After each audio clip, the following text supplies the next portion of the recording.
Hello everybody, and welcome to the Fortean Slip Bedtime Stories. Tonight, the true story of the vampire of Sacramento. In January of 1978, Richard Chase went on a 4-day blood binge in which he took 6 lives. A typically disorganized killer, Chase picked his victims randomly and left as much evidence as he could around his home and the crime scene. He drained his victims' blood, blended it with body organs, and drank it to stop his own blood from turning into powder. He also took some body parts of his victims home to munch on later. At a young age, he moved out of his home and began to catch and torture cats, dogs, and rabbits. He would then drink their blood. Although he was on psychiatric medication, he remained unsupervised. His mother weaned him from the medications herself, deciding that he did not really need them. In 1977, the court-awarded conservatorship expired, and his parents did nothing to renew it, leaving Chase on his own. One day he paid his mother a visit. She heard a loud noise and opened the door to see her son holding a dead cat. He threw the animal to the ground and tore it open, smearing the blood over his face and neck. His mother failed to act and never reported the incident. On August 3rd that same year, police officers found Chase's Ford Ranchero stuck in sand near Pyramid Lake in Nevada. 2 rifles lay on the seat along with a pile of men's clothing. Blood smears on the inside of a blood-filled white plastic bucket containing a liver made them suspicious. When they spotted Chase through binoculars, he was nude and covered in blood. He saw them and ran, but they caught up with him and took him back to his pickup. He claimed that the blood was his. The liver, it turned out, was from a cow. Chase soon became a fan of the Hillside Strangler, operating not far away, and he avidly read the newspaper articles about the killings. He had guns, he had a fear of other people, and he had no sense of boundaries, a lethal combination even without his weird blood fantasies. FBI agent Robert Ressler once asked Chase how he selected his victims. He said that he went down the streets testing doors to find one that was unlocked. If the door was locked, he said, that means you're not welcome. Apparently he found the door at the Whalen home unlocked. He encountered Teresa Whalen, 22, and 3 months pregnant. Before entering, Chase deposited a .22 caliber bullet in the mailbox. He opened the door and ran into Terry as she was taking out the garbage. She dropped the bag as he raised his pistol and shot her twice. One bullet entered her palm, held up defensively, and traveled up her arm to exit out of her elbow and nick her neck. The other went through the top part of her skull. She fell, and Chase then knelt over her prostrate body, firing another bullet into her temple. His next move was to drag her into the bedroom, leaving the trail of blood behind. He then retrieved a knife from the kitchen and an empty yogurt container from the trash bag that Terry had been carrying. Her sweater was pulled up over her breasts and her pants and underwear down around her ankles. Her knees were splayed open in the position of a sexual assault. Her left nipple was carved off, her torso cut open below the sternum, and her spleen and intestines pulled out. Chase had stabbed her repeatedly in the lung, liver, diaphragm, and left breast. He also had cut out her kidneys and severed her pancreas in 2. He placed the kidneys together back inside her. There was blood in the bathroom, and it was later learned that Chase had smeared Terry's blood all over his face and hands, licking it off his fingers. The discarded yogurt container near her body was also bloodstained, as if he had used it to drink her blood. His most heinous act, however, was to stuff animal feces into her mouth. There were odd rings of blood around the body, as if someone had placed a bucket there. 2 days later, a puppy was found killed and mutilated not far from the Whalen home. A strange man with stringy hair and driving a Ranchero had bought 2 puppies from the family with seemingly no concern whether he got males or females, and then they found one of the other puppies from the litter dead. On January 27th, Evelyn Miroth, 38, was babysitting her 20-month-old nephew in her home 1 mile from the Whalen residence. Her 51-year-old friend Dan Meredith came over. Evelyn was about to send her son Jason, 6, to a friend's house. When Jason failed to arrive, the friend sent her daughter over to check. The little girl saw movement inside from the front window and then turned around to report that no one had answered the door. Neighbors grew worried, and one finally entered the house and saw what had happened. Danny Meredith lay in the hallway in a pool of blood. The deputy who checked him saw a gunshot wound on his head and then saw blood in the bathroom and what looked like bloody water in the tub. Then he found Evelyn lying naked on the bed in her bedroom, her legs splayed open. She had a gunshot wound to the head, and her abdomen had been cut open and her intestines pulled out. 2 carving knives, stained red, lay nearby.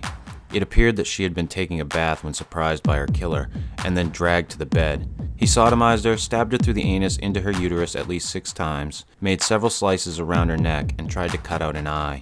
Bloody ringlets on the carpet indicated that he had once again used some kind of container to collect the blood. He stabbed several internal organs as well, which the coroner later noted would facilitate getting at blood in the abdomen. Inside Evelyn's rectum was a large amount of semen. On the other side of the bed, police officers discovered the body of a boy who turned out to be Jason. He had been shot twice in the head at close range. The intruder had left bloody footprints behind which resembled the shoe marks found at the Whalen murder scene. Then they located an 11-year-old girl in the neighborhood who described a man near the victim's residence around 11 o'clock. She described him in his early 20s. He fit the description of a man seen repeatedly in that area walking around. Dan Meredith's red station wagon was missing from the front of the house where the neighbors had seen it parked that morning. Then Karen Ferriera arrived seeking the whereabouts of her son, David, left with her sister-in-law, Evelyn, that morning. No one had seen him, but a bullet hole was discovered in the pillow that had been in a crib. There was a lot of blood. It later turned out that Chase had drank Evelyn's blood and had mutilated the baby's body in the bathroom, opening the head and spilling pieces of the brain into the tub. A knock on the door must have interrupted him, and he had fled with the body. As police looked for him, he took the baby to his home and severed the head, removed several organs, and consumed them. It seemed to Chase that he would get away with this brutal series of murders, but he did not realize how quickly the police were closing in. Detectives apprehended him, but not without a mighty struggle on his part. They noticed he was wearing an orange parka that had dark stains on it, and his shoes appeared to be covered in blood. A .22 semi-automatic handgun was taken from him, which also had blood stains on it. Then they found Dan Meredith's wallet in Chase's back pocket, along with a pair of latex gloves. The contents of the box he was carrying also proved interesting. Pieces of blood-stained paper and rags. They took him to the police station and tried to get him to confess. He admitted to killing several dogs but stubbornly resisted talking about the murders. While he was in custody, detectives searched his apartment in hopes of finding a clue about the missing baby. What they found in the putrid-smelling place was disgusting. Nearly everything was blood-stained, including food and drinking glasses. In the kitchen, they found several small pieces of bone and some dishes in the refrigerator with body parts. One container held human brain tissue. An electric blender was badly stained and smelled of rot. There were 3 pet collars but no animals to be found. Photographic overlays on human organs from a science book lay on a table, along with newspapers on which ads selling dogs were circled. A calendar showed the inscription, "Today," on the dates of the Whalen and Meredith murders, and chillingly, the same word was written on 44 more dates yet to come during that year. At one point, Chase admitted to another inmate that he had drunk the blood of his victims because he had blood poisoning. He needed blood and he had grown tired of hunting and killing animals. Finally, the baby was found. On March 24th, a church janitor came upon a box containing the remains of a male baby. He called the police. When they arrived, they recognized the clothing.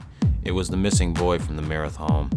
The baby had been decapitated and the head lay underneath the torso, which was partially mummified. A hole in the center of the head indicated the child had been shot. There were several other stab wounds to the body and several ribs were broken. Beneath the body, too, was a ring of keys that fit Dan Meredith's now impounded car. The defense entered a plea of not guilty by reason of insanity, but the prosecution was determined to show that he knew the difference between right and wrong and that he was not compelled to murder. Part of his strategy included boning up on the legends of Dracula. He also read about blood-related crimes and blood rituals in various cultures, noting that some people believed that ingesting another person's blood would strengthen or heal them. He wanted to show that while this might be a belief, it was not a viable reason for murder. A change of venue was requested given the local notoriety of the case, and the trial was moved 120 miles south of Santa Clara County. By the time it was all over, a dozen psychiatrists had examined Chase. He admitted to one that he was disturbed about killing his victims, and he was afraid they might come for him from the dead. There was no evidence in his admissions that he had ever felt compelled. He simply thought the blood was therapeutic. One psychiatrist found him to be an antisocial personality, not schizophrenic. His thought processes were not disrupted, and he was aware of what he had done and that it was wrong. The defense asked for a verdict of second-degree murder to spare Chase the death penalty since he was clearly insane and had never been given proper help. The prosecution argued that he was a sexual sadist, a monster who knew what he was doing and who could not be salvaged. On May 8, 1978, after 5 hours of deliberation, the jury returned a verdict of 6 counts of first-degree murder. During the sanity phase, the jury found Chase legally sane after deliberating an hour. It took them 4 hours to decide that Chase should die in the gas chamber at San Quentin Penitentiary. On the day after Christmas in 1980, 1 day short of the 3rd anniversary of the killing spree, a guard found Richard Chase dead in his cell from an apparent overdose of psychiatric medication.